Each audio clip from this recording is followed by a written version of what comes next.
CBI ने जानबूझ के हमें चार्जशीट किया।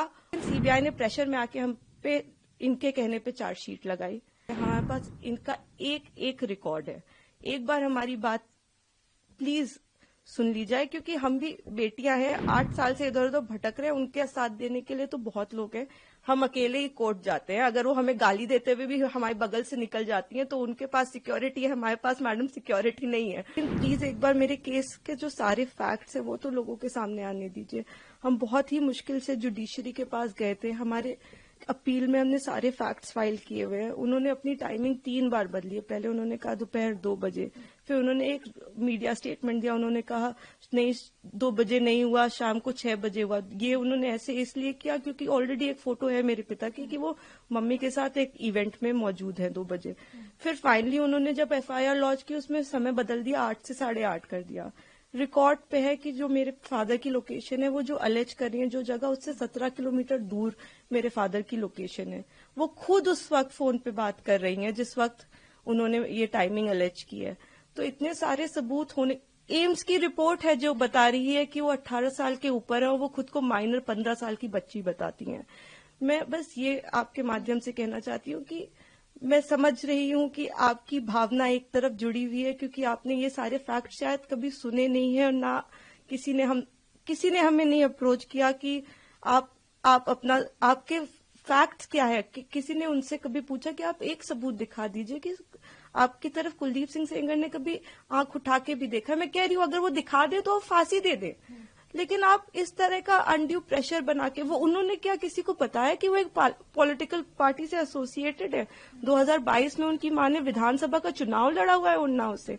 ये सब चीजें वो नहीं बताएंगे क्योंकि वो सब चीजें उनके नैरेटिव को सूट नहीं करता।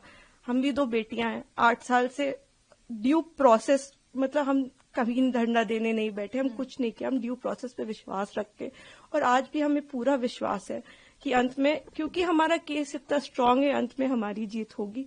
लेकिन 8 साल हो गए। मैं आपसे हाथ जोड़ के विनती करती हूँ कि प्लीज एक बार मेरिट्स पे हमारा केस सुन लिया जाए। हम कोई दरिंदे नहीं है, हम भी नॉर्मल परिवार हैं और वो हमें कुछ भी पावरफुल बोल ले या कुछ भी कह ले, असल बात तो यही है ना कि 8 साल से इतने सबूत होने के बावजूद वो जेल में बंद है क्योंकि एक बार आपने ऐसा झूठा इल्जाम उन पे लगा दिया। इस केस में इन्होंने स्टेटमेंट्स तो अपने बहुत सारे बदले ही हैं, जो कि आप अगर मुझसे कहेंगे तो मैं आपको डिटेल में प्रोवाइड कर दूंगी। इन्होंने समय 3 बार बदला है। पहले इन्होंने कहा कि दोपहर को 2 बजे कुलदीप सिंह सेंगर ने मेरे साथ रेप किया। उसके बाद इन्होंने कहा नहीं दोपहर के 2 नहीं बज रहे थे, शाम के 6 बज रहे थे। फिर इन्होंने चेंज किया, कहा नहीं ये नहीं हो रहा था, शाम के 8:30 बज रहे थे। जब सीबीआई ने मेरे फादर की लोकेशन निकाली तो उनकी लोकेशन 17 किलोमीटर दूर उनके उन्नाव ऑफिस की पाई गई। सीबीआई ने दूसरे केस में सीबीआई ने जानबूझ के हमें चार्जशीट किया और उसके बाद जब दूसरे केस में चार्जशीट लगाई तो हमें पता लगा कि हमने जब वो सीडीआर देखे तो हमें पता लगा कि ये तो उस वक्त पे फोन पे बात कर रही थी। तो सीबीआई ने भी जानबूझ के, आई डोंट नो किस प्रेशर में आके सारे इंस्टीट्यूशंस, लेकिन सीबीआई ने प्रेशर में आके हम पे इनके कहने पे चार्जशीट लगाई।